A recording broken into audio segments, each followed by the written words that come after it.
Access infinite possibilities, infinite mastery, and infinite love. Mind-expanding, heart-opening conversations with some of the greatest spiritual teachers, luminaries, and healers of today's world. Usher in new earth by living in your sacred heart. Quantum Conversations is brought to you by AcousticHealth.com.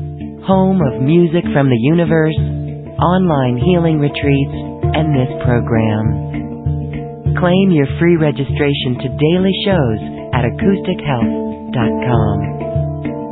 AcousticHealth.com, your portal to the inner realms. Our program starts shortly.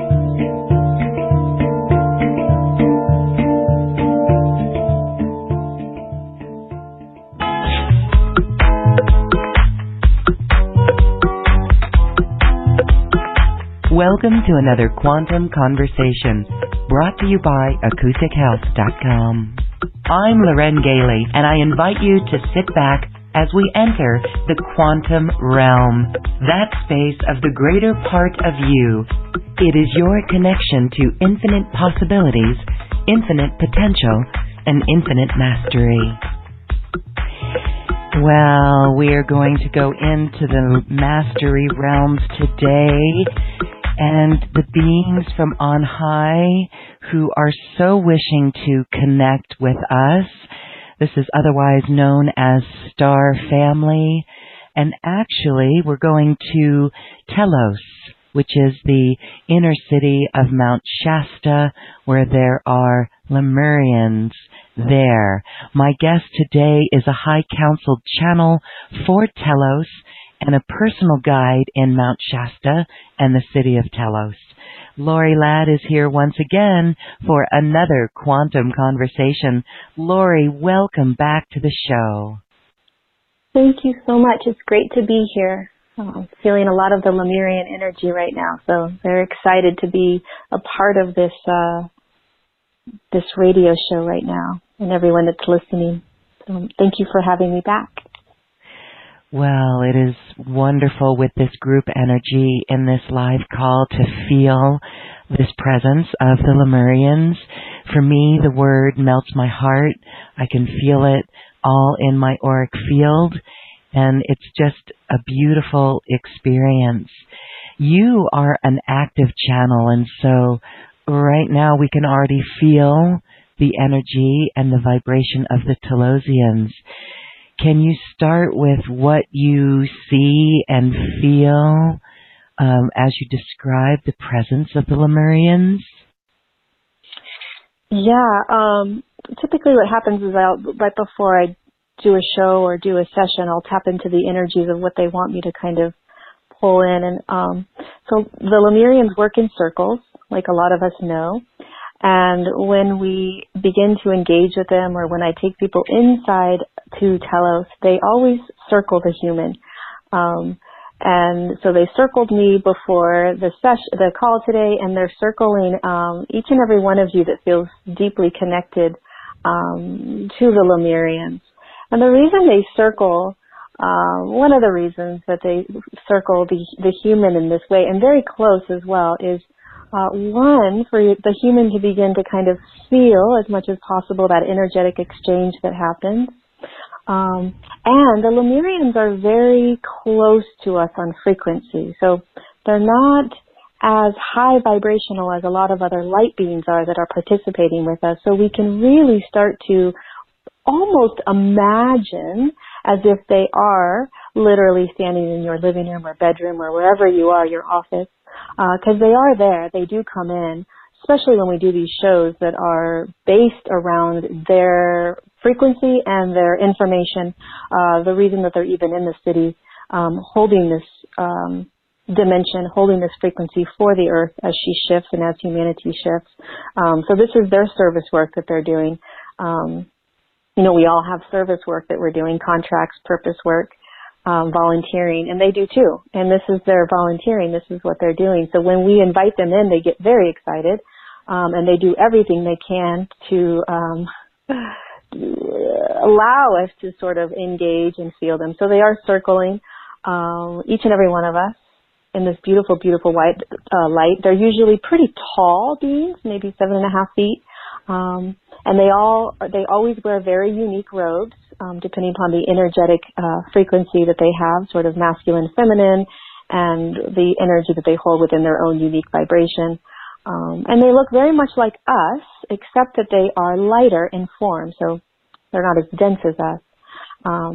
And of course, the amount of love that emanates off of them, you are basically almost have like you're being wrapped in a blanket of unconditional love, and also deep, deep gratitude for what we're doing on the earth plane. When you're in the field of the Lemurians, energetic field, you really begin to understand the intensity of being a human in physical form, or being a light being in physical form, because the Lemurians understand it and have been watching us for so long. So when you start to tap in, and when I do my sessions, I really start to channel this information from them of how much they honor us for the courage, the strength, the commitment. Many Lemurians that are on the physical earth plane right now, meaning like yourself and all these other humans that are listening to this radio show that feel deeply connected to Lemuria, they have been participating, you have been participating on the Earth's ascension process since the moment it shifted into that third dimensional frequency, which was around, give or take, 13,000 years ago, 11 to 13,000 years ago. And what that means is, as a Lemurian in a human form, is that every single time your physical body left the earth plane, sort of, you'd call it died or whatever you want to call it, you chose, as a being of light, holding that Lemurian frequency, to come back down into physical form over and over and over again.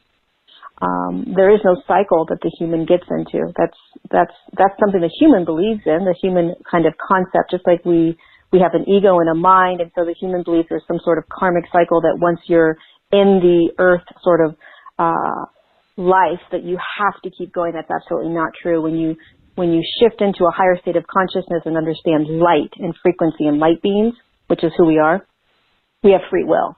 And so there's no such thing as being stuck. And so every single time, the Lemurian has chosen to come back over and over and over and over, so that all of you can be here now in this moment, holding and awakening and remembering that fifth dimensional frequency, the Lemurian consciousness, the Lemurian heart-centered consciousness that you hold inside of your physical form, which is who you are, which is why you're on the planet. And so for many of us, we are remembering that. Some of us are actually very actively being in that frequency, and a lot of us are just starting to understand what this means, and how do I feel this, and how do I live in this, and how do I open this and expand into this, which is where humanity is moving into. So there's millions of Lemurians that are waking up right now, and have been, and are holding that consciousness in their physical bodies.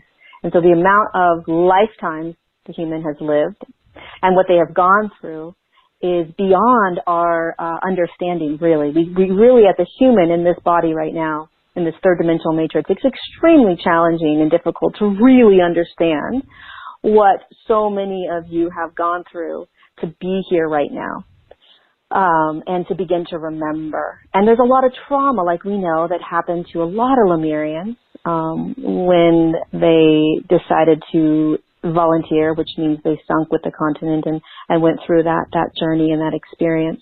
So there's all kinds of things that are happening to the Lemurians as they're awakening and remembering. But Lemurians are the oldest light workers on the planet. They're the oldest. There's a lot of light workers that did come down around that time, but if you think about it, the Lemurians are the first light workers, on the third dimensional earth plane. There are groups of light workers that did come down around that time to start facilitating, and they've been dropping in for thousands of years, these beautiful light workers.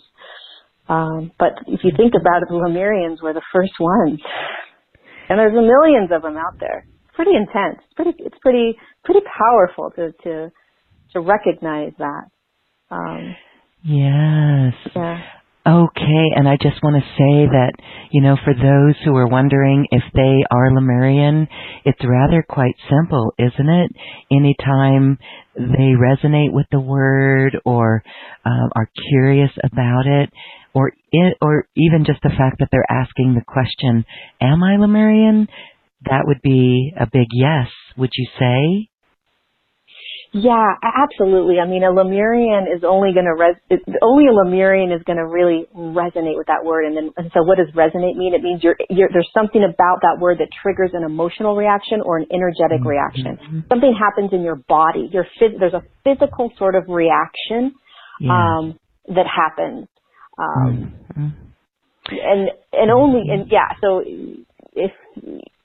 and you'll be called to it. You'll be called to the word. You'll be called to the sounds. You'll be called to people that are doing work with it.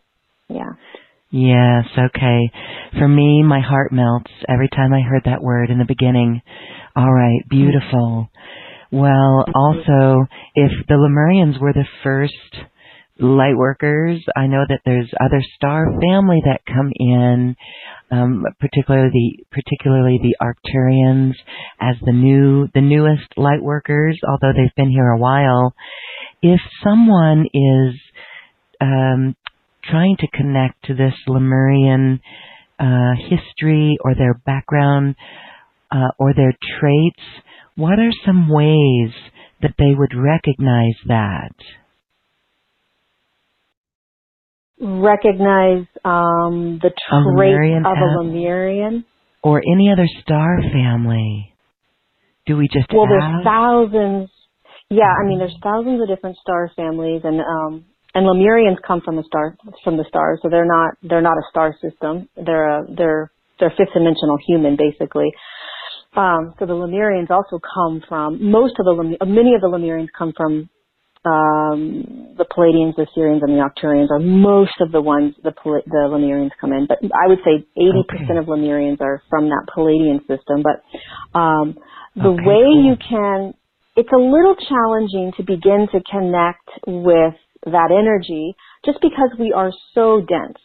The reality is that we are in a third dimensional matrix.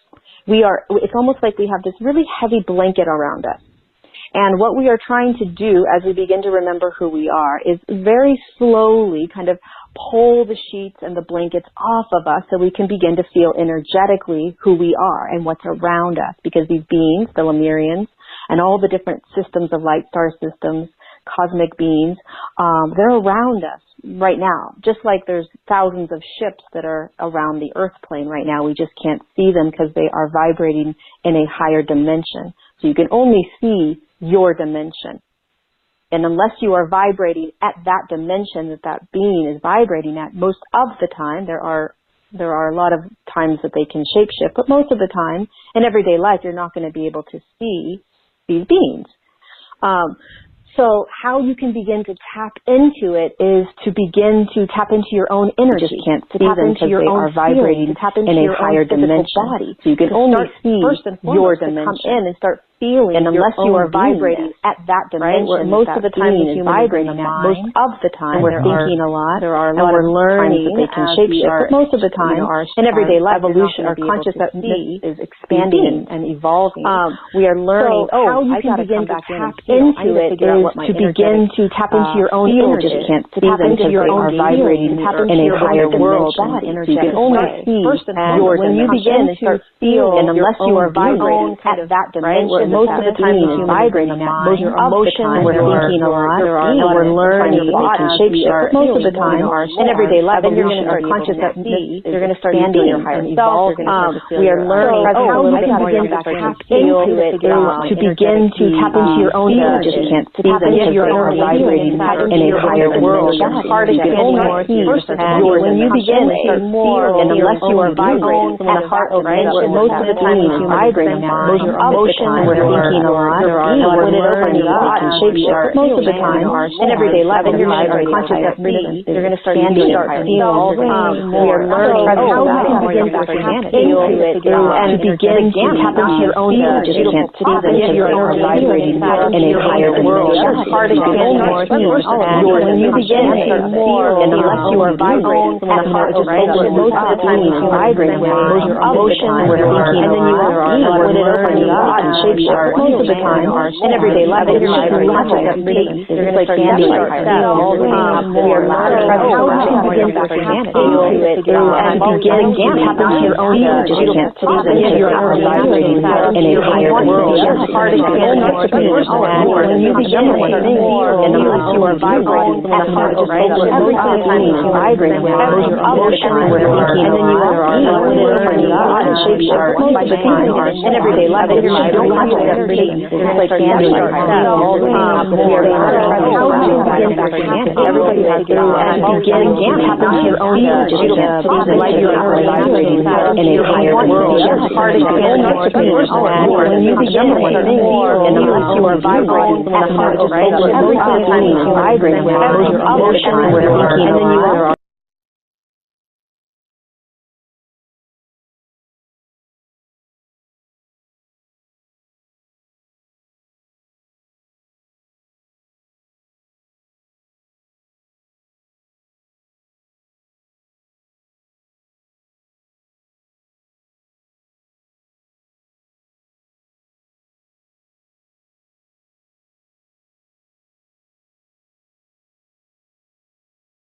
to connect with and feel. But it is our birthright as a human waking up into who we are as light beings. Lemurians are light beings. We're all light beings. We're all light inside this physical form. And so we're trying to navigate that right now as we're remembering who we are and all of these different high-frequency beings that are around us, including the Lemurians. Okay, and so let's talk a little bit more about how we do that. So when we draw the energy in to our body, I mean, it's being very present. And then do you ask? I mean, do you receive messages? Because we can feel everything. You would think that there as would we're be remembering who we are the and negative that you got to get out of there. So talk a little bit more about really recognizing or distinguishing the different feelings. Like, for example, if you have a buzz in your ear, is that a presence moving in? Mm-hmm. Yeah, it's good. These are good questions because we don't know. We're learning how to do right. It's like we're all learning this at the same time. So it's like, how do we do this? Like, we're teaching each other because none of us really know because no one's ever done it. So we're just like, we're learning how to move into these spaces, right? So it's like, how do you do this? So I'll share how I do it and how it works for me. And everybody is a little bit different, but if you can start to play around with it, you'll find your own little niche of how it works. But yeah, for one, when you have ringing in the ear, that's an energy, that's a frequency. So typically that means that one of two things. Either you are, unbeknownst to yourself, the frequency inside of you on an energetic level is just vibrating a little bit faster in that moment, or there are beings around you. So it's just energy vibrating off that eardrum, right? And there's moments where you can feel it and moments where you can't. You have to remember of how it works. That one of the reasons when you have ring catapulting into a higher dimension, like the fifth dimension right away, is that we would short circuit. Humans don't quite understand the frequency, the difference in dimensions, because we've never really been in a fifth dimensional frequency in a physical form. So, and that's only a fifth. I mean, these beings of light that come in to play with us and participate and co-create and manifest, and there are families of light, they are in much higher frequencies. We can't wrap our heads around it. So, we are slowly moving into a fifth dimensional frequency, but the human really doesn't understand it yet because we haven't actually gotten there. Some of us have had meditations where we can shift our energetic bodies to that frequency, but that's not being there in the physical body. So it's important to understand the vastness in which we are trying to connect and communicate with. So one of the ways that I do it is I get real clear on the first kind of step is, other than moving in and really starting to feel consciously, what is my body doing? What does my body do when I walk into this room? How does my body feel when I'm communicating with somebody? When I'm on the phone with somebody, what am I energetically feeling? Not thinking, what am I feeling? You know, when I think about, oh, I made plans and I have to go do something in 2 days, and I start to think into that or feel into that, what am I feeling? It's not just intuition. It's an energetic field. It's an energy. It's energy. It's beyond just the intuition. The intuition is kind of like the compass that we can go to that will kind of give us a little bit more understanding and direction, but it's an energetic frequency that we're tapping into. So, you know, when you walk into the bank and your steps, you know, you walk in and a lot of us can start to feel, what am I feeling? When you stand next to somebody, what are you feeling? So starting to really get super clear on what you feel every single day, as often as you can. The more conscious we can be in how we are energetically interacting with the world, the faster we'll be able to do this. Because you have to understand, as Lemurians, especially, forget about star beings, but even as Lemurians, they don't interact in their world, in their dimension, in their city, in their mind. It's their heart center and their energetic body. So they are moving and flowing and living through energy. It's all energy. That's what telepathy is. They don't communicate with words. It's telepathy, which is energy. And the only way you can understand telepathy is if you feel it. Telepathy isn't in the mind. Telepathy is energy that moves from one being into another being. So you imagine that energetic field, and you can imagine their energy moving into your energy, and that's the telepathy being exchanged, and then you digest it. We digest it in words. So first, being very conscious of that. And then what you start to do is you have to start to connect to the higher self.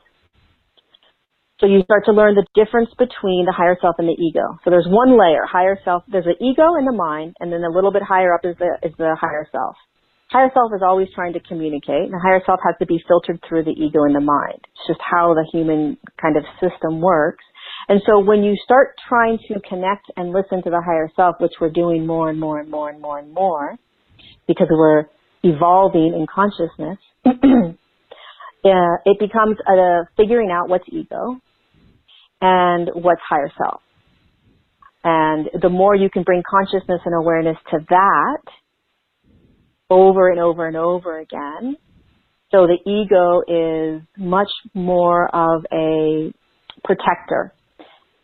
Somebody that has your back. They're trying to make sure that you don't get hurt. They want to make sure that you don't disappoint, that you don't fail, that you don't find yourself in places where you're not going to be protected and have money. And so the ego will always say, oh, I don't think you should do that. It's not safe. Or, oh, you can't do that yet. You're not quite ready.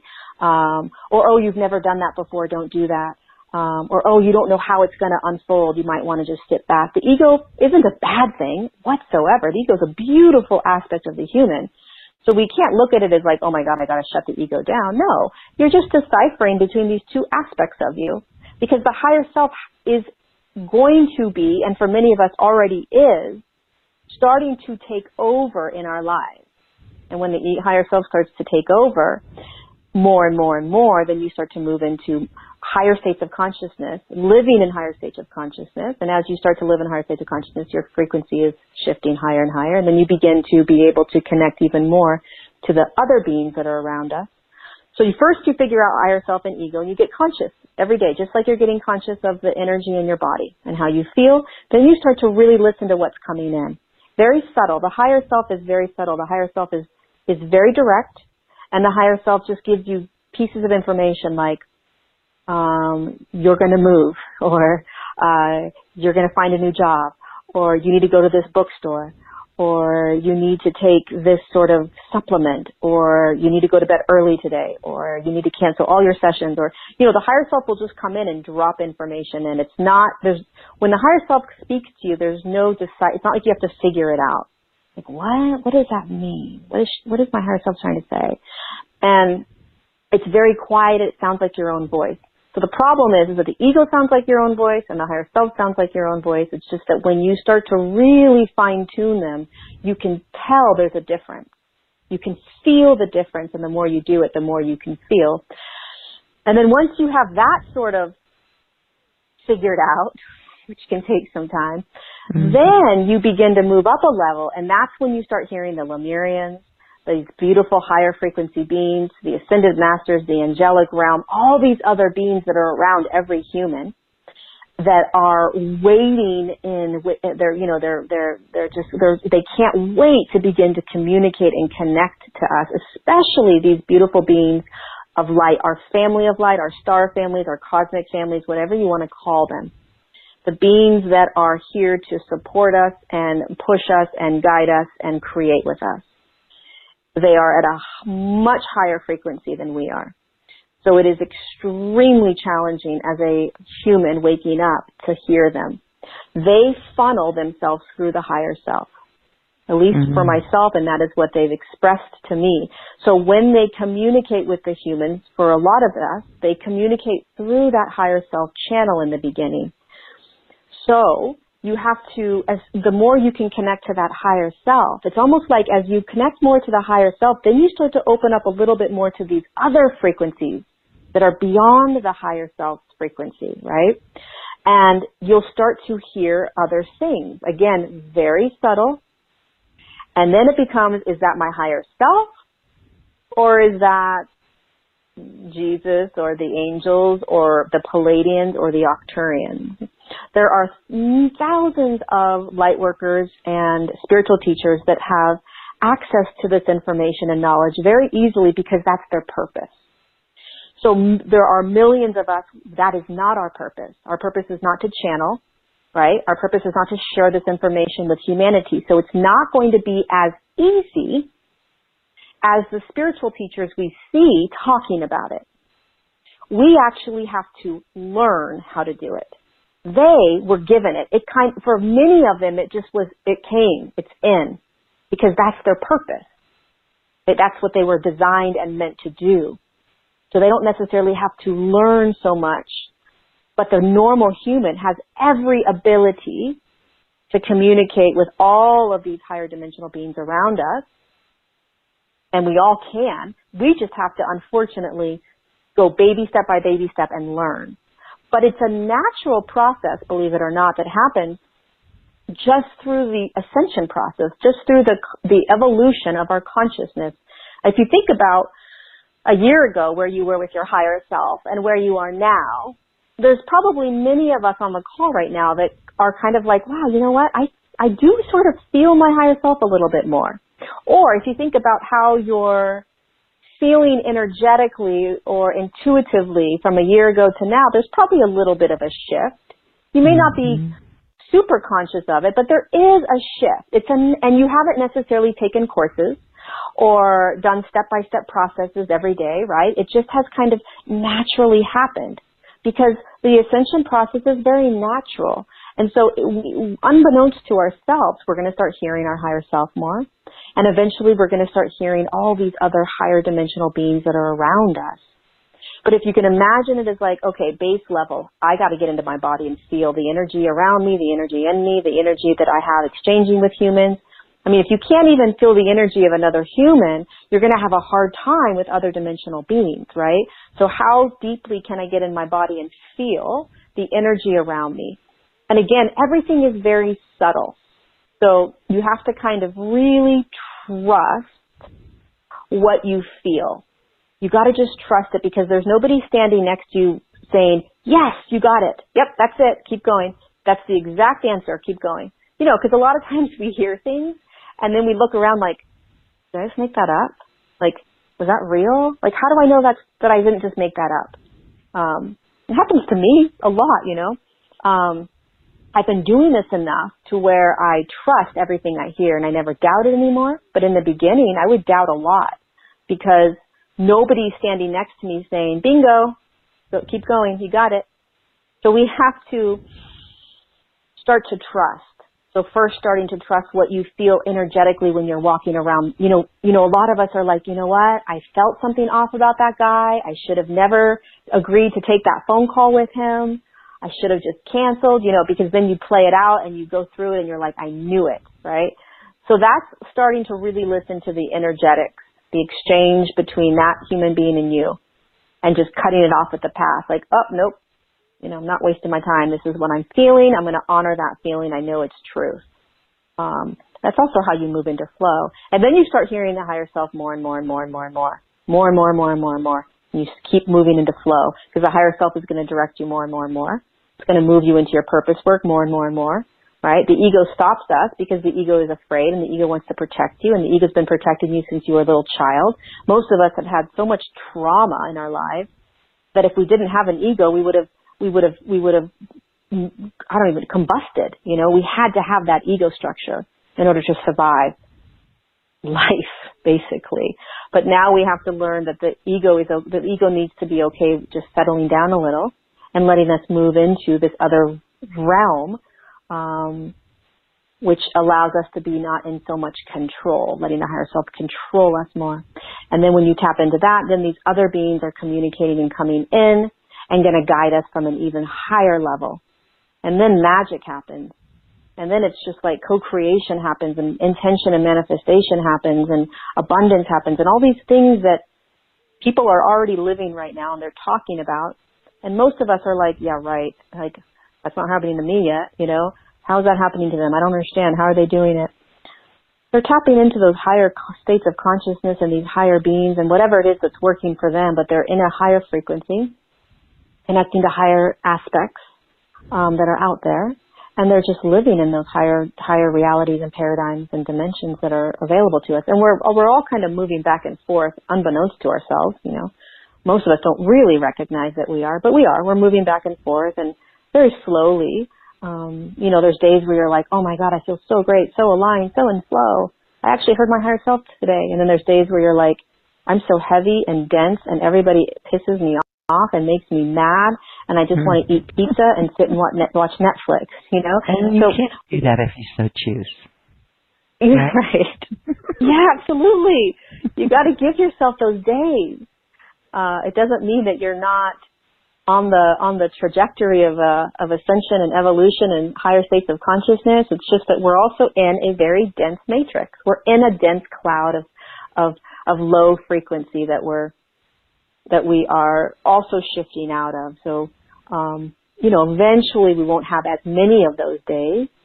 But everybody's on a different place. Everybody's in their own frequency and their own sovereign experience of this process. And so one of the really important things to remember is to not judge where you are. Because your physical body is doing the best that it can to integrate what's coming in energetically, light-wise, the light that's coming in. Your own physical body is doing the best it can, and everybody's physical body is different. Some people are able to move a little bit faster in this, and some people it's taking a little bit longer. But we're all moving together. We're all walking each other into this space. But I think a lot of humans really judge themselves and beat themselves up and say, why am I not there yet? Why is this taking me so long? Why are some people able to do this and I can't? I still can't. And hearing is the hardest part.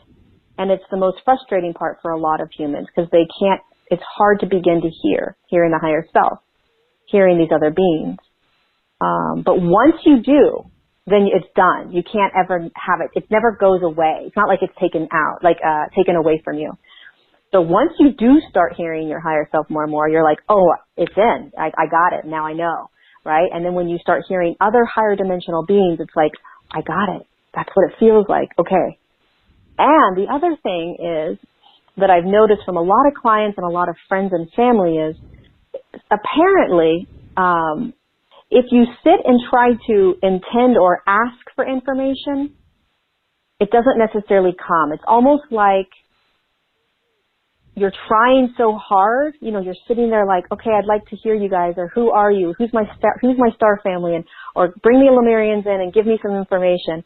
you're kind of sitting there as a human and your ego's like, okay, what's going to come in? Okay, what's going to come in? And so sometimes sitting and asking for the information and kind of waiting can be really frustrating. And so what these beings of light have been telling me the last week, because this has been coming up over and over and over all day long for people in these last 7 days, is keeping your seventh energy center open, which is your crown. So just acknowledging and honoring and knowing that your seventh energy center is open, which also you have to hold the reality that you're safe, and that you are surrounded by beautiful beings of light, which all of us are. And then you begin to receive, let the information just come in throughout your day, and however it's going to drop in, and listen. So you may be washing the dishes, and all of a sudden you may hear something come in, right? Or you may be in the shower, and all of a sudden you're hearing something come in. Or you ask in the morning time, like, hey, I'd love to know who my star family is, right? And even if you ask that question, maybe something pops in right then. But a lot of times what humans will do is like, nah, and then they'll get louder, and you're like, nah, and then they'll get louder, and you're like, okay, maybe I should listen. Star beings will scream at you, and not in a bad way, but you have to understand they're beings just like we're beings, and they want nothing more than for us to connect, nothing more. And they know that we're very, very close. Humans are so close to beginning to really open and hear them for the first time on this earth plane in the third dimension. For many of us, this is the first time as a third dimensional existence, earth plane and humans, that the human is really starting to and able to hear them. And they've been around you for however many lifetimes you've been on the planet, and they've been waiting patiently. Right? And so you have to kind of understand that they are probably more than you are, so excited to begin to connect with you and work with you and have you feel them,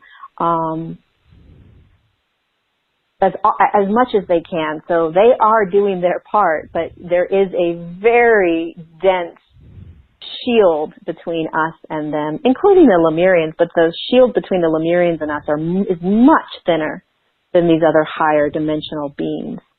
All right, so they are a beautiful bridge back to these higher realms.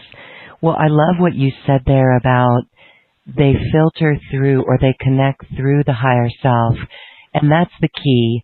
Our connection to our higher self. It's that which we know within ourselves.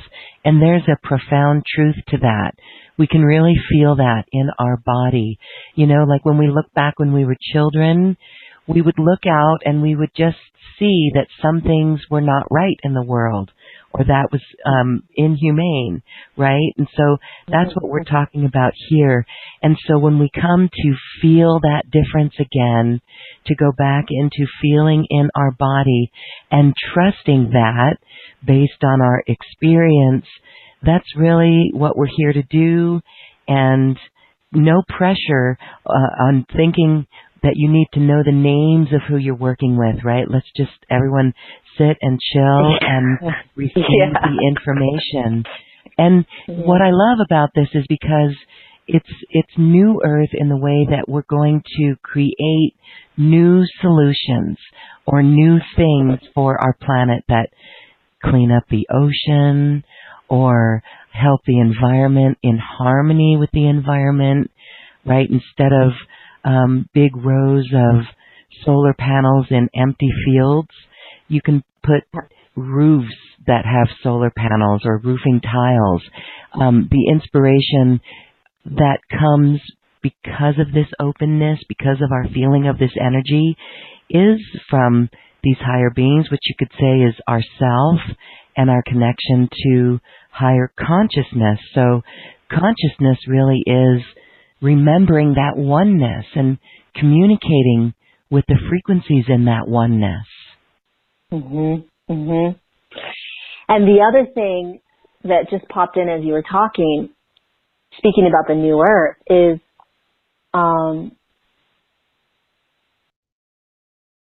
that those solutions, those technological solutions and environmental solutions,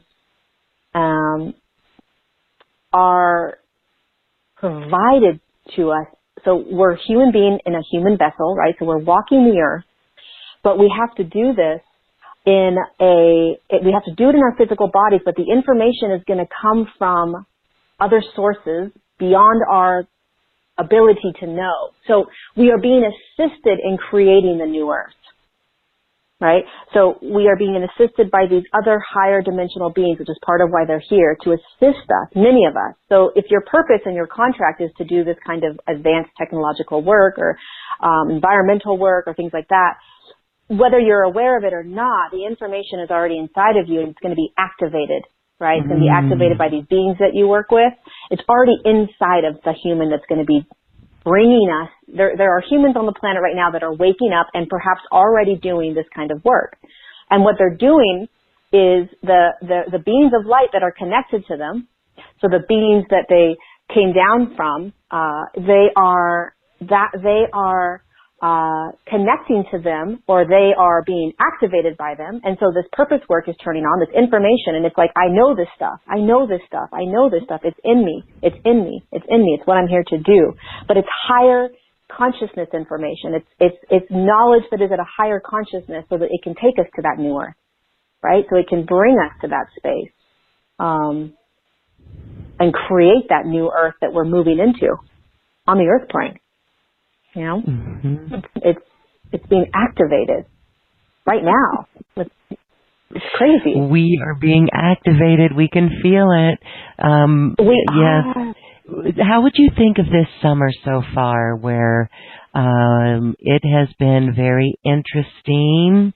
Astrologically, we had a number of retrogrades, and then when Saturn went direct again, it seemed like it lifted a big, maybe some stickiness if anyone felt stuck anywhere. I've had reports of people receiving downloads, making breakthroughs in their lives, really maybe springboarding forward. What have you noticed about the energetics of this summer? So, I mean, one of the things that's coming in about it is right now is that it has been, so we can't see energy, so we don't really understand what's been happening as energy's been coming in and light has been coming in, but it has been speeding up. So typically when we have what, a couple of eclipses in a year, maybe one or two, if that, in the past, right? And we've had numerous ones. We had 3, in a month and a half. I mean, the amount of, and what that means is that the energy that's coming in is at a higher frequency. I mean, in a very mundane way of kind of just, any human can kind of understand this, okay? Because I don't do astrology. I don't know astrology kind of stuff, but I do know energy. And I do know what these beings tell me. And basically, the energy that is coming in right now on the planet and in the human body is way faster than it was 6 months ago, a year ago, and 2 years ago. So what that means is, depending upon what's going on in your own sovereign field, it's shifting you. So whether it's more trauma that needs to move through you, whether it is huge life-changing shifts that you're taking, separating from people, separating from jobs, moving, whether it is intense emotional experiences that are continuing to move out of the body, whether it is this like super powerful force and you're like, it's go time, I'm going, whatever it is, right? Because every human's kind of in a different space. It's faster. It's almost like it's just faster. So everything is happening much faster. And after this most recent fall equinox that we just had, there has been this momentum of action. Yes. There's a lot of action happening now. Action and energy. So, when I was talking about energy earlier, okay, when energy comes in at a faster speed, you can imagine it like this. If you could actually see energy, okay, coming down onto the planet, which it is, when it comes into the physical form, if it's slower, it's going to come in and maybe do a little bit of a disruption, maybe move. So knowing that that emotion is energy and beliefs are energy and thoughts are energy, right? And depending upon the frequency in which you experience them, that's the frequency in which that emotion is going to spin or hold. That's the density of it, right? So if you have an emotion that's experienced in a really low density space, like major sexual abuse or things like that, that's going to be, that energy, that emotion is going to be held at a little bit slower frequency than an experience of like breaking up with a boyfriend, right? That's going to be, that experience may hold a little bit different spinning of energy, meaning each kind of emotion within the body and experience you've had holds just its own unique frequency. So, and the same with thoughts and beliefs. So when light comes down and it's spinning, like let's just say 5 miles per hour. It doesn't do that, but let's just say. When it comes in, it's not going to do too much damage, meaning it's not going to push too much, it's not going to flush too much through, right? It's going to flush a couple things through. But for the most part, the physical body is going to be able to handle it. It's not going to rattle us. We're going to kind of just keep doing our everyday. Now, if that light comes in and is at 40 miles per hour, okay, all of a sudden your entire world is going to start to get rattled.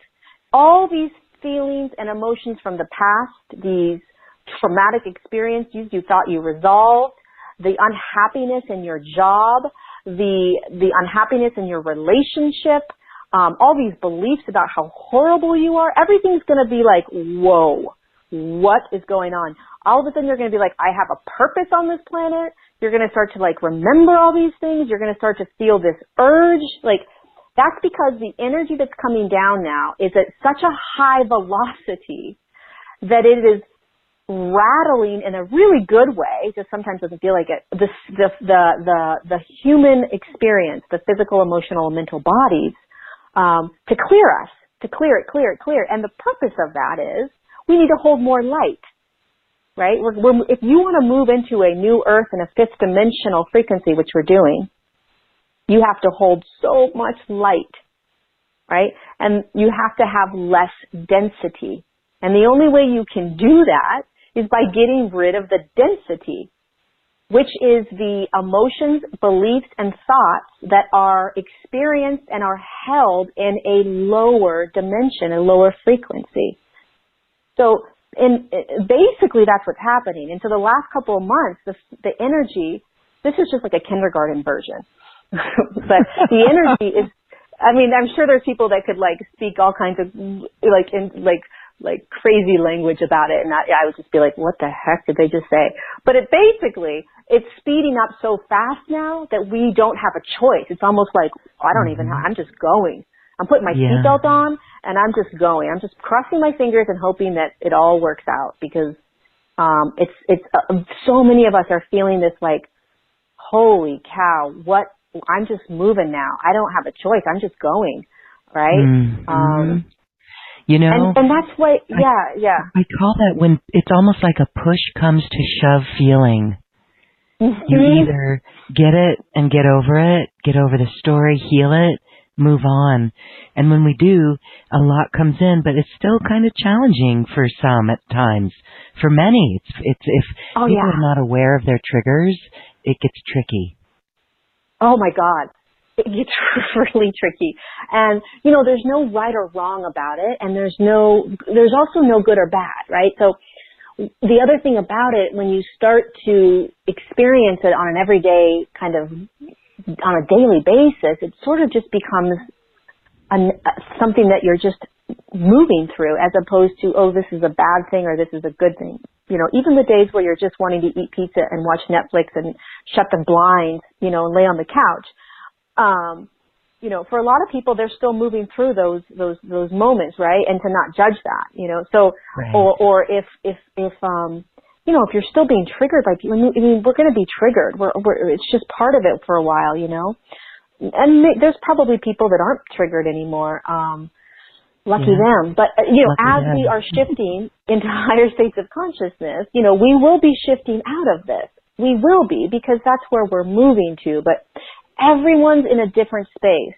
It's so important to understand that and to not judge where you're at. Because no matter where you're at, you're still shifting. No matter where you're at, no matter how low it can look at times, no matter how depressed it can be at times, no matter how much you want to just disconnect and say, I can't do this anymore, there's so many light workers that as they begin to shift and as this light comes in and speeds up, you know, they've been on the planet for so long doing this work, they're done, you know, and they really feel exhausted. Or there's beings like, you know, the starseeds that are coming in that are completely foreign to this earth existence, and they want to get the hell out of here. They're kind of like, what is this? So we're all in our own spaces. We're all moving through this in our own individual, unique way. And really trying, it's so hard, but to try not to judge. And to get as much assistance as you need from all these beautiful teachers that are out there that have the ability to kind of shift us a little bit, right? And help us move through these transitional stages and phases that we're all moving through.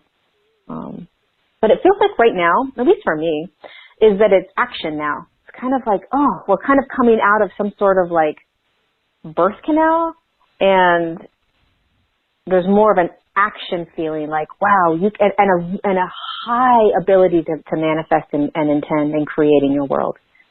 So it's like we've shifted into a little bit higher state. We've been moved up a little, and if you can tap into that, the ability to create and manifest and intend is really potent. But your own consciousness has to tap into that and has to recognize that. It has to match it. So there's all these different realities on the planet right now, and all these different consciousnesses, levels of consciousness. And there are consciousnesses, levels, timelines, whatever you want to call it, that are opening. You know, people talk about portals that are opening. That's basically what that is. It's like there's a new consciousness that you can now step into that is a little bit higher up than where we were, and it allows for these other ways of existing that are becoming more and more magical and more beautiful. It's like, holy cow, this can actually happen really fast. But that's a whole other, like, how do you tap into that, and how do you... I know I could hear the questions. How do you go into that higher level of consciousness? Well, the heart is key, really. I mean, it begins there. And it must get spiritual. This consciousness must get this aspect of spirituality, love, and dropping, really taking a look at ourselves and letting go of if we're connected with our higher self, and we have experiences where, again, we shouldn't judge ourselves too harshly, but when we have experiences that mirror back to us, do we want to keep being this way, or do we want to open our heart? Those are some deep lessons, like just letting things go. It's not a cop-out, but it's really transmuting it with love and taking the higher road and really showing the example of higher consciousness through love. I mean, it's true, because when you can sit and move into that heart-centered space, then, and you move into that space and you can settle in, and you can breathe and you can relax, and you settle into that space and you realize nothing really matters. It's like you're taken care of and you're okay, and so is everybody else on the planet, even though it doesn't look that way. And there's absolutely no judgment in that space.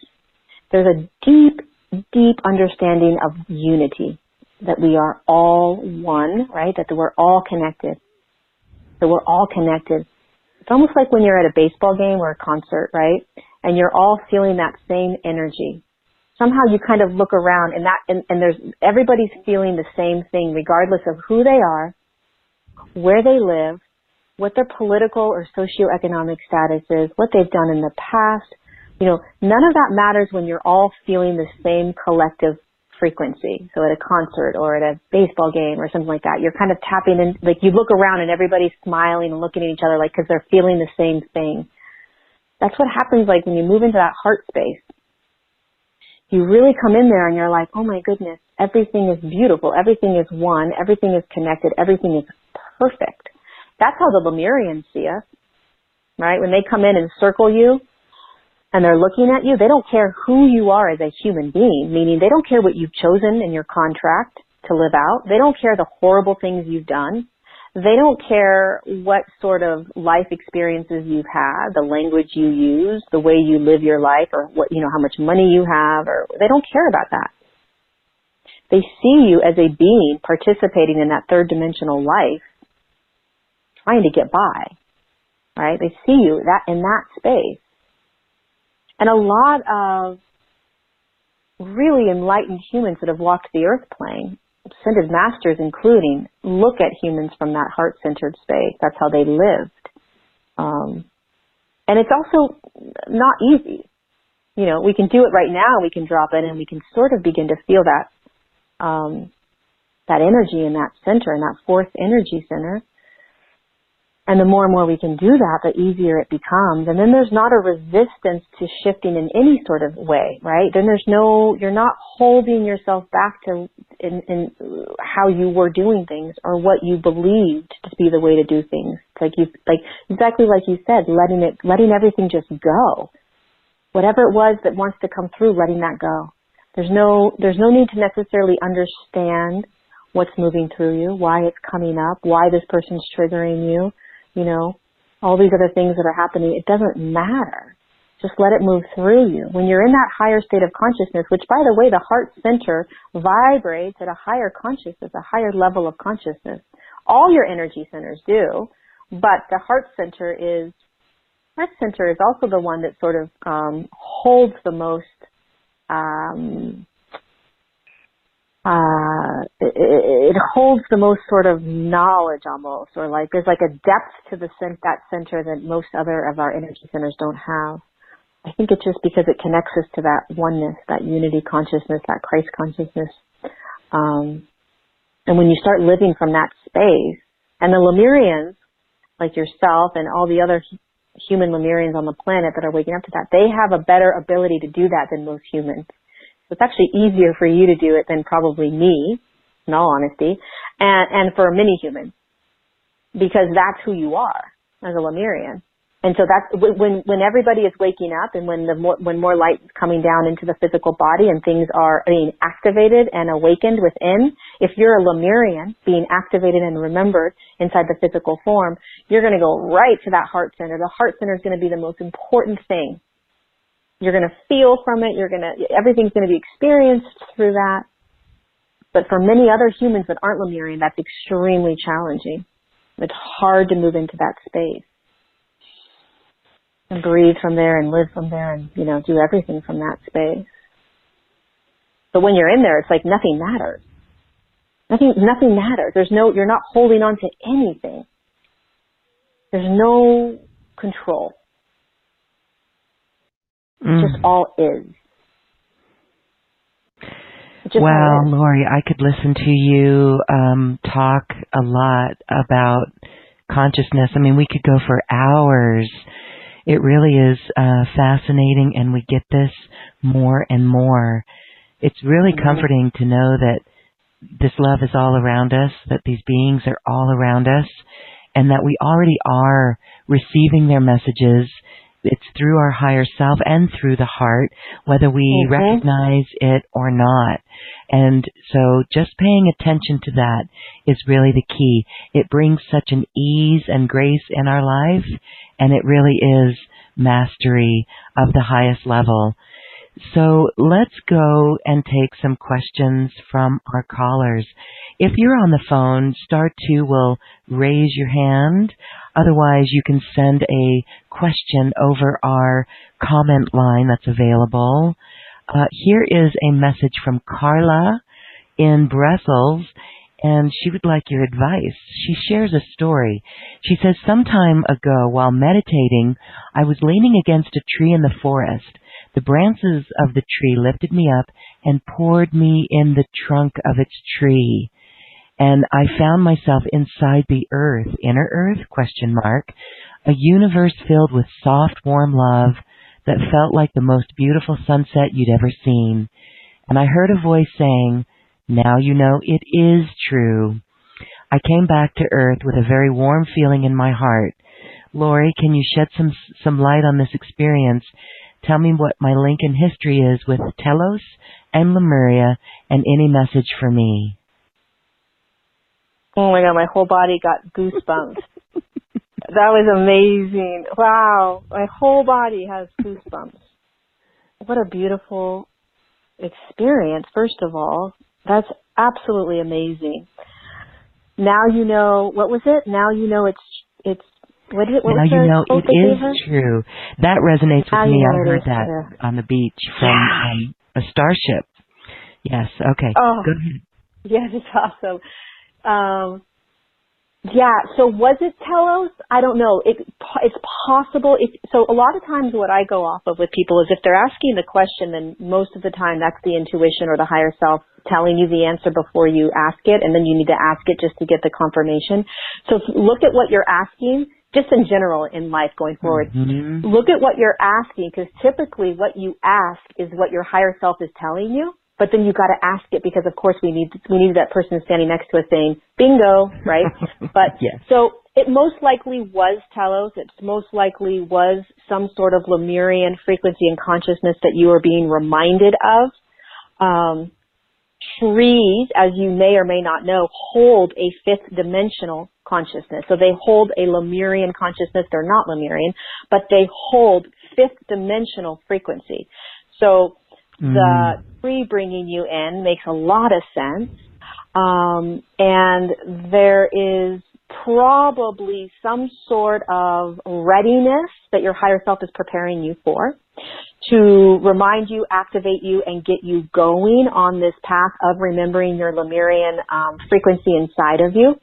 And if that's the case, there is some sort of purpose work that you may or may not be doing. And purpose work isn't necessarily I'm going to be an energy healer or I'm going to be, a psychic pulling in, channeling messages from beings. That's not necessarily it, right? A lot of times, especially the Lemurians, their purpose work is to activate the human beings on the planet through their own activation. So as you are activating your own remembrance, it just happens naturally, right? Of that fifth dimensional frequency, that heart-centered consciousness starts to open up and get activated. When you walk about in your everyday life, you're activating people. You're shifting people. You're awakening people. So I don't know your story, and I can't necessarily feel your energetic field too intensely at this moment, but you're probably being activated and reminded that it's time to get going. And what can you do going forward? You can start to ask. So you can say to the Lemurians, your star family, by the way, it is coming in really strongly, is the Andromeda system, which is interesting because they're not always connected to the Lemurians, but it is the Andromeda system. So what you can do is you can start to ask, for the Lemurians first, you can just start there, to start to activate you, to show you, to move you, to continue to expand that fourth energy center. What do I need to do? Show me where to go, that kind of thing. So you can start to consciously bring awareness to what's happening inside of you and around you. You can also go back in if you want to take yourself back in. And you're probably already going in your dream state. Most Lemurians go into Telos in their dream state over and over and over and over and over and over again. Beautiful. Okay, Carla, we hope that helps. Let's go to our phone line. We're going to go to Midland, Michigan, a cell phone caller, phone number ending 8866. Hi, you're unmuted. What's your name, please? Hi, my name is Mary. Hi, Mary. Hi. Hi, Mary. Hi, hello. Hi. I just thought I would ask you about, you were talking about your higher self earlier and that you would know it. And I believe that I have been in touch with my higher self, and I'm pretty sure that I know that's a knowing for me, but not in a long time. And so I'm going to say 25 years ago was when I was really certain of it. So now it seems like I'm more in a place where I would be more connected, but I never ever am in touch. And I'm just wondering, when I was sort of in the depths of depression. And that doesn't seem to add up with what you were talking about, except for maybe I was in complete surrender at the time. I don't really know. So I'm just wondering, what do I need to be fully depressed? No, but it's such a, Mary, it's such a good question, because believe it or not, you're not alone. There are many, many, many people that have expressed that same thing to me of, I used to be able to connect, and it was when I was less sort of awake, and now I can't hear anything. So it's kind of like, and it is true, sometimes when we are in our deepest of moments, we are in so much pain that we don't give a crap, basically, right? We're like, I don't even care right now. Like, I'm not thinking about anything. I'm just trying to survive. And you do hear messages at that time. You do hear a lot of messages. There's a lot of books that are written during that time for people, right? They can channel a lot of stuff that comes through because they just don't care anymore. So what's happening to you now is, and for a lot of humans, is that the process of allowing this awakening to happen is a leveling out. So the human is preparing itself, and so you can imagine that there's all kinds of things that are happening inside of you right now, on a physical level, on an emotional level, on a mental level, right, and then on the etheric level. There's all kinds of things that are happening, right? And so your light being, the being that's connected to your higher self, that's going to hear your higher self, which is the light inside of you, which connects to the higher self, which funnels through you, is just trying to juggle everything and sort of put everything in its place right now. And so it's almost like you can imagine that you're in a grocery store and you've got this list of things and you're trying to do all these things and you're trying to put the list together so that you can get out the door and make your meal, and the recipe needs to be, you need all the things for the recipe so you can make it. So it can be a little bit challenging to begin to focus that energy in on just the higher self right now. This is very unconscious for a lot of humans, okay? This isn't something that you're necessarily aware of. But as the human, as the third dimensional dense human begins to wake up, there's 1,000 things happening. And the physical body's trying to figure it out, the mental body's trying to figure it out, the emotional body's trying to figure out, and your higher self is just hanging out, kind of just waiting for things to settle, and then you'll start to hear. So my suggestion to you would be, set the intention of, and when I say set the intention, that just means ask out loud or just start asking. And when you ask, it doesn't mean that it's not happening. It just means that you're bringing consciousness to it. Ask for the seventh energy center to start to open up a little bit more. You're safe. So what happens with the human when all this stuff's sort of happening is we shut off. Totally unconscious, okay? And when I say shut off, it means we close down. We're like, overload, I can't take anymore, I'm going to shut that energy center down so I don't receive anything else, because there's a lot going on that we're not aware of, okay? So let's open that back up. So you just start intending for that beautiful seventh energy center to open. Again, you don't need to know how that works. You don't need to know what it feels like. You don't even need to know what it looks like. And then you start inviting your beautiful higher self to come in, and you have absolutely no expectation. That's a key. Meaning, you're not going to necessarily sit and say, okay, you guys, okay, your higher self, I'm ready to hear. You're just inviting her back in. You're safe. You're ready, right? You're very open. There's no expectation, okay? Because she's right there, and you have every right at this moment to begin to listen to the drops coming in, right? And it's a very fluid, very beautiful process that will begin to happen. So you're ready because you came on and you asked this question. So your higher self is like, Mary, you're ready. You can do this. You can open back up. A lot of us close down. It's too much. So you can start to open that center up. You're super safe. Okay. There's nothing that's going to happen to you when you start to open that up. And then you invite your beautiful higher self by just inviting her in when you're going to bed, when you're waking up, when you're driving a car, when you're doing the dishes, when you're walking outside, when you're, at your desk or whatever you do, And the more consciousness you can bring to this, the more unbeknownst to yourself, you're going to start to communicate and hear. And again, no expectation. And you just start letting these little droplets come in. All you have to do is trust what you're hearing. Okay. Okay? All right. You just have to trust it, and she'll drop in things. She'll drop in things throughout your day, and you'll start to hear. You'll start to hear, oh, I think I'm hearing something. So it's not that you have to sit down and start meditating and quieting your mind. You just have to open yourself back up to it. And it's not that you were consciously closed to it.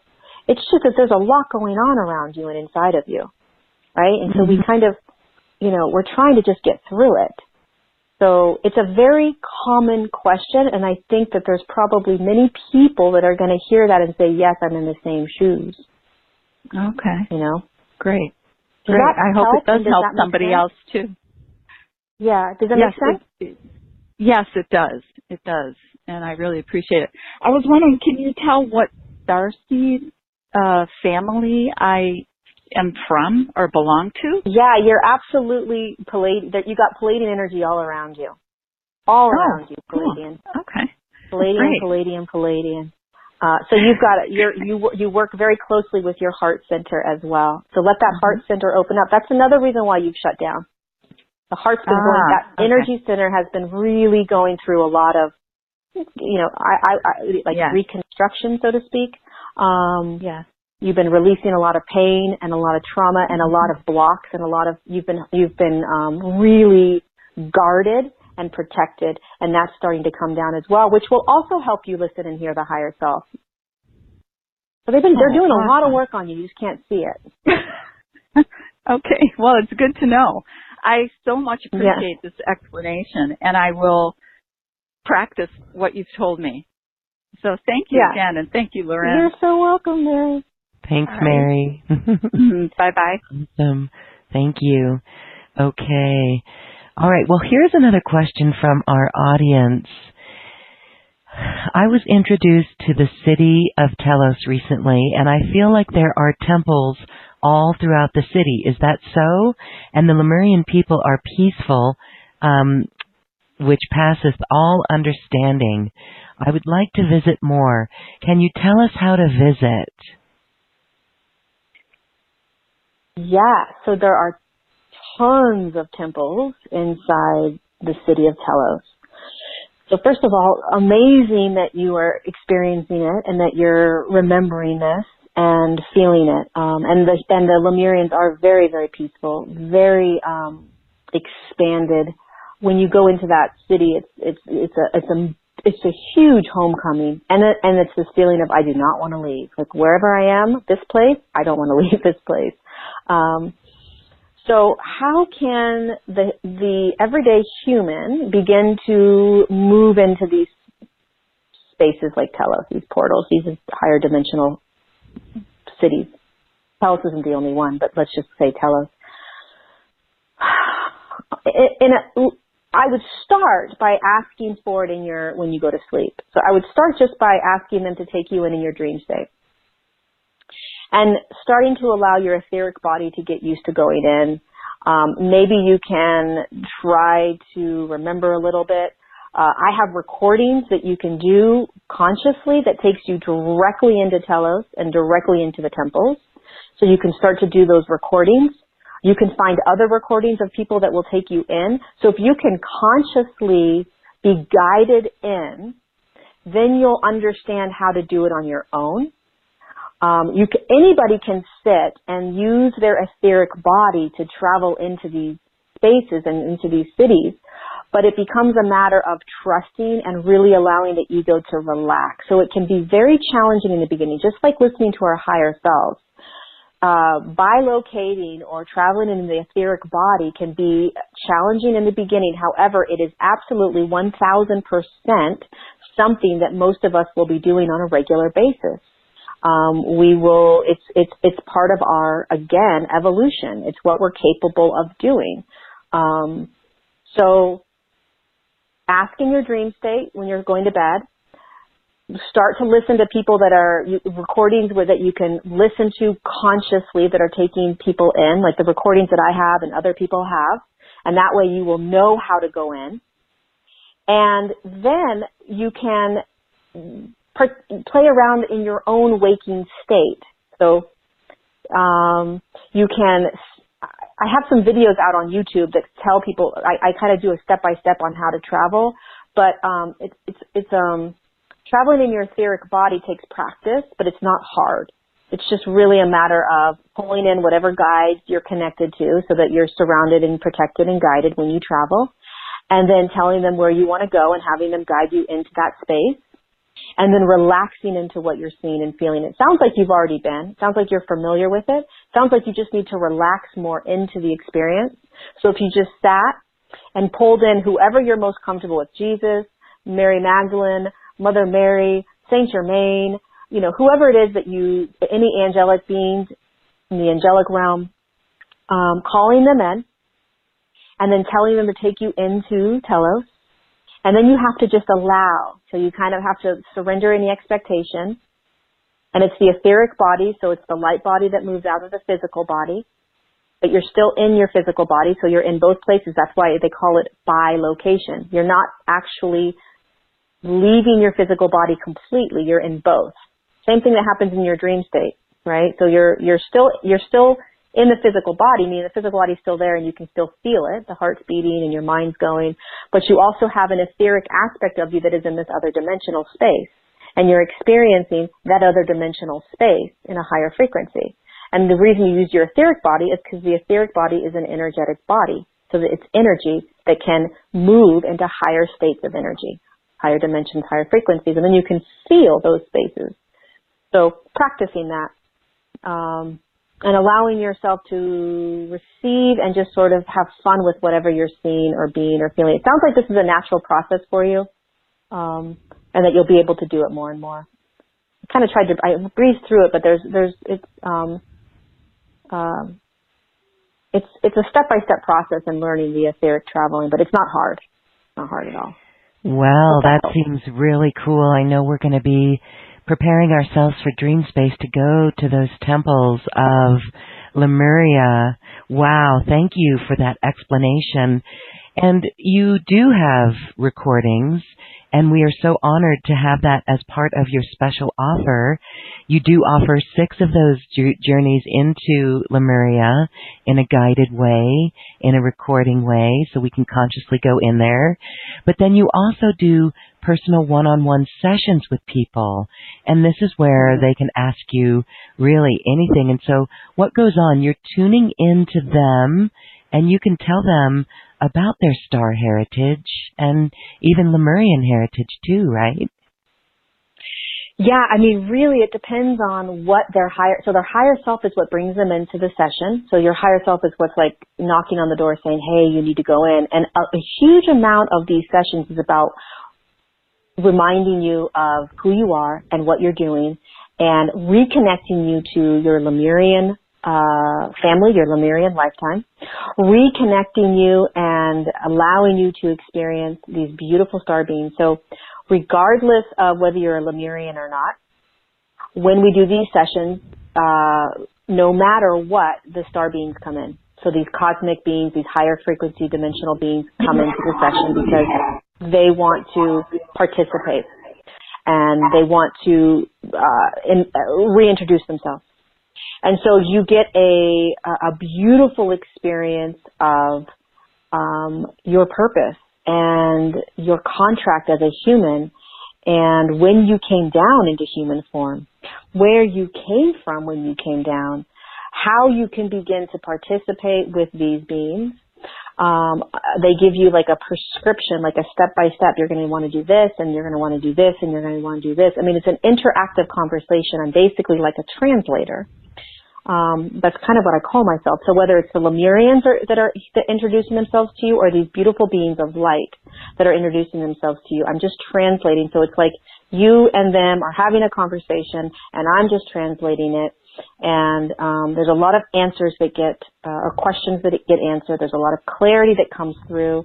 There's a relief that you kind of feel of like, okay, I have a little bit better picture and understanding of what I'm doing here on the planet, and who I'm connected to, and why I feel so alone all the time, or why I feel like there's something else for me, or some other beings that are with me, or whatever it is it may be. That you get a lot of questions answered, and you get to ask as many questions as you want to these beings, and they answer you.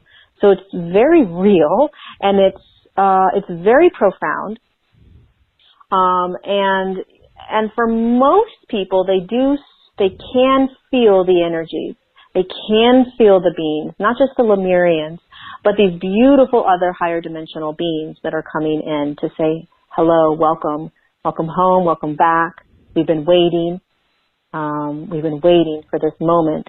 And so I just get to stand there and translate it. And then the recordings, of course, are just a beautiful way for you to begin to experience bilocation and etheric travel, experiencing many different ascended masters and the sacred flames, which are all held within this beautiful city.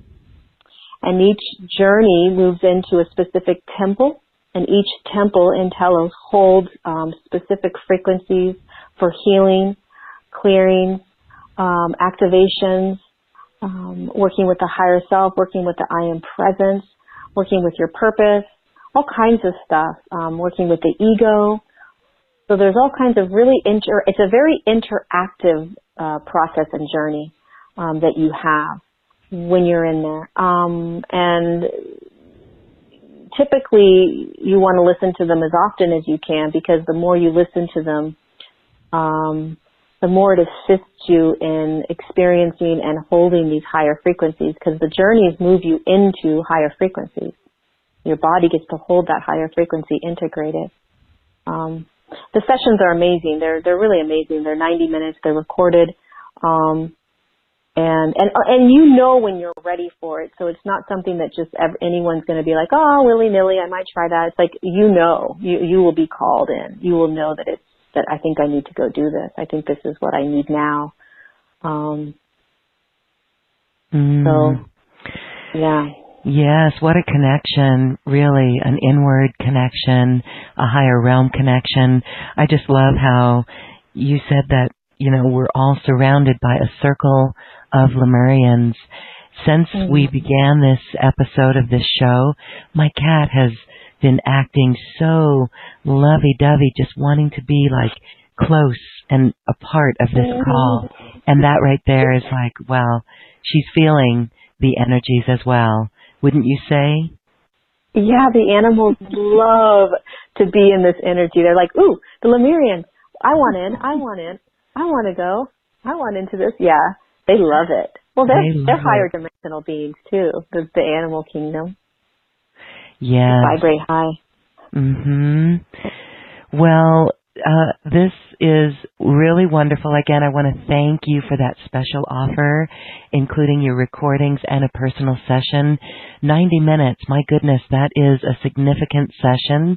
I love that it's recorded because people can go back to it and immediately be in those high frequencies again.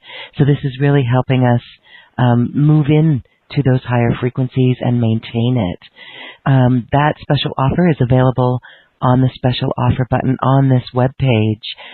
As we wrap up, I want to have you share a little bit on Mount Shasta and the mystery around it and some of the interesting experiences that happen for people. People can show up and purge. People fall up and kind of get nauseous, or they have stuff come up in Mount Shasta when they're there. And this person in our listenership sends us this question, or a story rather, with a question. It says, many years, every time we drove to the Mount Shasta area on I-5, I went comatose in the car. I was not driving, obviously. I could not stay awake. My head would hurt, and I would be put to sleep as soon as the mountain was in view. I would plan trips to visit, and they would fall apart. Finally, I was allowed there December 2012, but we were snowed in, and I didn't get to do much exploring.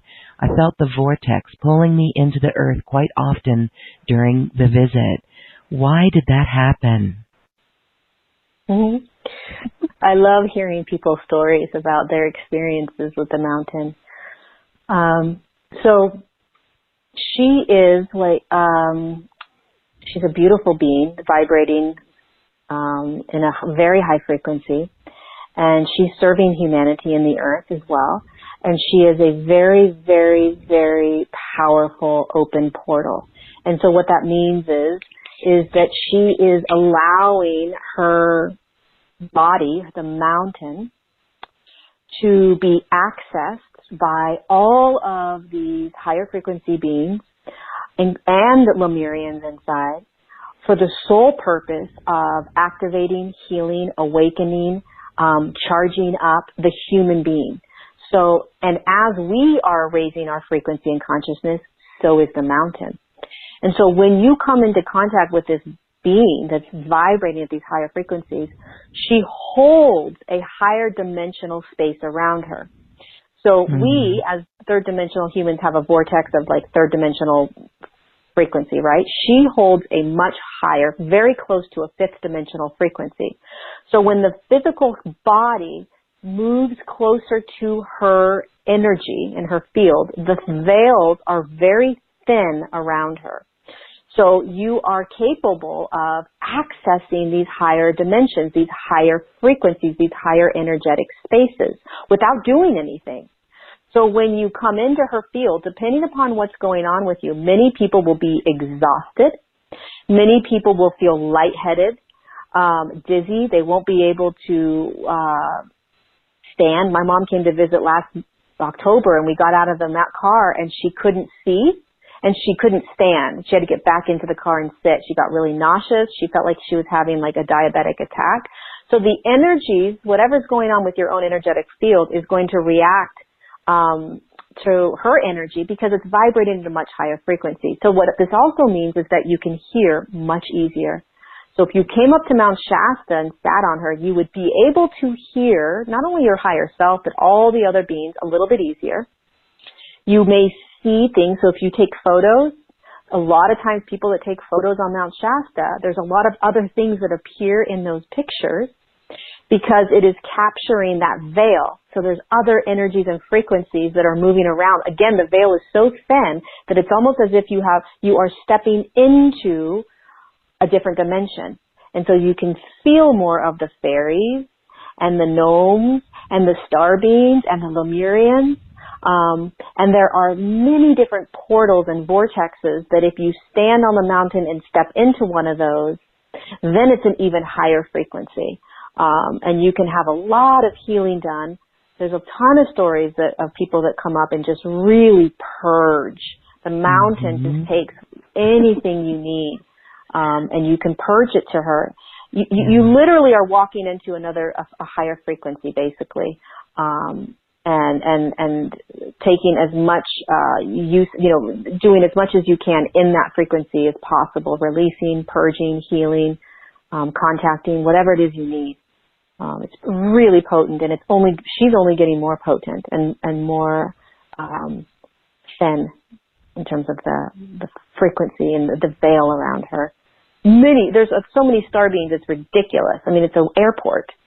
It's like, in the wintertime, there's so many ships in the sky that it's crazy. You would be in shock.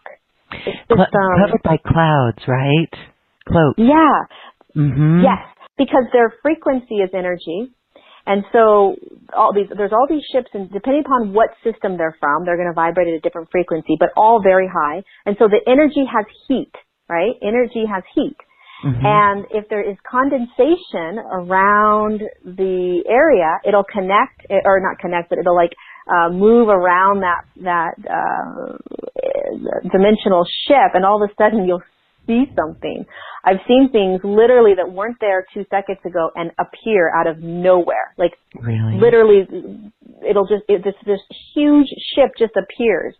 And then from that ship, another ship will come out of that ship and appear. And it's not like clouds moving. It is a very obvious multidimensional ship that is cloaked, like you said, in that moisture, which is cloud.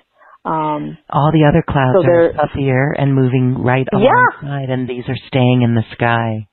Yeah, it's the craziest thing. You look up and you're like, what? And you can feel it. Your body starts to vibrate in that. You're like, you vibrate with it because you're like, holy cow, whoa. It takes your breath away. And even though I've seen so many of them, every time I see one, I'm still just in awe because when you see them, there is no mistake. And they're showing up, as we all know, all over the world. More and more and more and more and more. But on Mount Shasta, it's like they're just accessing her and the portals to be able to work with humans a little bit easier. They pull the humans in and work with them in there and communicate with them. And that's where they've been coming into the humans' living room or bedroom a lot. Actually haven't been accessing the mountain that often. They've actually just been coming straight into the humans. Yeah, it's really interesting actually, but I guess the question to close our conversation today would be, when will we have, it's already happening, obviously, maybe on an etheric level or a higher consciousness level. Do you see someday of a physical reuniting with the Lemurians? Will we get there? We have to raise our vibration first, or what are your thoughts on that? Yeah, for sure. For sure we will, but I think it's going to take some time. But I think there's a lot of humans around the world right now that are creating these portals, but from the direction of the Lemurians and the Pleiadians and other beings of light. So they're creating portals like Mount Shasta where the veils are thinner. And so they'll happen in those places first, right? So they're not going to necessarily happen in Cincinnati, Ohio. It's probably most likely going to start to happen in places like Mount Shasta and other portals that humans are creating. They're calling them, I think, like New Lemurian or New Earth places, and they're huge portals that they're creating. And so those are the places where the Lemurians are going to come up first because the veil is going to be thinner. We absolutely need to raise our frequency in order to be able to begin to engage. But the Pleiadians and the Lemurians are the first ones that are going to come in. And I don't know time frame because I don't know how the humans are going to how fast the humans are going to move. But absolutely, beyond a shadow of a doubt, before we get to that fifth dimensional frequency, they'll start coming in. And they're going to come in places where the veil is thin. So where people are already creating these portals, and portals like Mount Shasta and things like that. That's where they're going to start to be seen first. It is very exciting, and I know there's going to be people that are going to be looking in their bedrooms and their homes for these visits as well. On this conversation, in this show, we've heard stories like that, and it's just fascinating, and I know many are wanting that, but we just have to be respectful of it and mindful of our own energy first, right? We have to really raise our own vibration first before we can even begin calling in others, because they're there, but really it's an inside job first. Exactly. And the veil is thinner at night when we're sleeping and when we're about to go to sleep. I don't know why that is. I'm not exactly sure. It'd be a good question to ask and find out the answer to. But when we are going to bed and in sleep state and then waking up, those are very thin veiled times. So they're around us a lot because they're doing a lot of work with us. So you can start to kind of feel, and you're all protected. You're all protected by light. If you buy into the notion that there are other beings around you that aren't for your highest good, then you'll be inviting that in. But it's not for our highest good to receive that or to believe in that or to even think that. It's just not what's around most of us. And so hold the notion and knowingness that these beings are beautiful beings of light that are doing their best to communicate with you and to activate you, and you're safe. And you're safe. You're safe, you're safe, you're safe, you're safe. It's a little jarring at times. I mean, even last night, this morning actually, 3:30 in the morning I woke up, and I talk to these beings all the time. I have sessions with them. I feel them. I know them. But when they come into my space, it's a little bit of a different energy, and I have to just kind of settle myself, like, okay. And when they come in, I don't mean they're standing there like they don't look like anything. It's just energy I can feel moving around. And I know they're working on me. They're communicating with me. You know, they gave me some information. They gave me some words to write down. So we're safe and we're okay to receive it, but there is the human part of us that's like, what is this? You know, and then it's, especially for those that are just beginning to kind of play in this realm, you have to believe it. So you also have to like, because there's times where I'll close my eyes right before I'm going to bed and I'm like, God, I could kind of feel like they're around me, but there's no intense beings standing there. You know, for most of us, it's just going to be an energetic feeling. So again, exactly what you said, tapping into your own energetic beingness, and then knowing that you're so safe and so protected and guided, and they're waiting. Oh, how beautiful! They're waiting. Yeah, they're waiting. We're waiting. They're waiting. We got to learn to connect, which we're doing. We're learning. It's exciting. Yes, and I just thank you for your work in the world, helping people to experience this, and your work with Mount Shasta, and just the beings, and connecting everyone to their star family and their star heritage. So thank you so much, Laurie. It really is beautiful to have you here. I know we said a lot, but I just want to give you a moment for your final words for everyone to motivate them really into this now moment. I mean, I think if I were to just tap into these beautiful beings that are around every single one of you, whether it's the Lemurians or this family of light or this cosmic family or the angelic realm, you know, if they could speak to you right now, they would just want you to know that you're okay. That you're okay, you're exactly where you're supposed to be, and that you're moving, that you're shifting, no matter what. It's happening, and that there is a divine sort of timing with everything. And to love yourself and be gentle with yourself and know that you're okay, that it's all okay. You know, the humans put so much pressure on themselves, and they make so many things right or wrong, and there's so much judgment to everything. And you're doing it. Every single one of you are doing it, regardless of what it looks like in your world. You're doing it, and you have a huge amount of support within you and without you, and with the outside of you, helping you, assisting you, moving you, guiding you. Just trust that you're doing it. Trust that you're moving, and trust you're exactly where you're meant to be. You're okay. You're okay. You're going to be okay. We're all moving. We're all moving. We're all on that conveyor belt. I love the natural evolution of consciousness. We don't have to force it. It's occurring naturally. So thank you for reminding us to enjoy the ride, Laurie.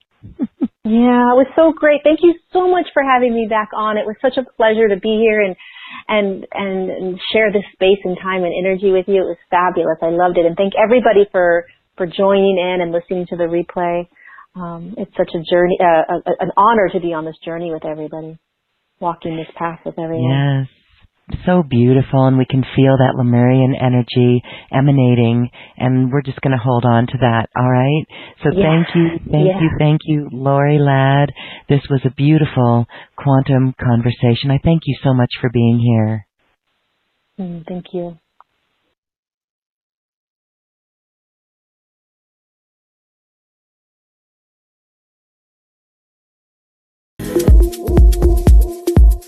Thank you for listening to this quantum conversation, and thank you for dancing with us to the cosmic heart. As we raise our own vibration, we raise the vibration of the planet. This show is dedicated to you and all awakening hearts, as we are here to shine our bright light and amplify our love. Access all quantum conversations, special offers from our guests, and online healing retreats by visiting acoustichealth.com. I'm Loren Gailey, and from my sacred heart to yours, I honor your magnificent love and light.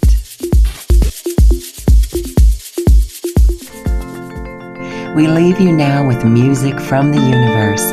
Music literally created by the universe as musical notes were assigned to mathematical equations.